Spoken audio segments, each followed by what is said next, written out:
అల్లేసుకుందాంరా మల్లెతీగా ఒప్పుకో సరదాగా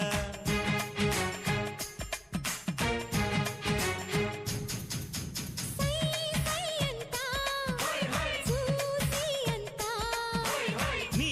సొమ్మంతా నాదేనంట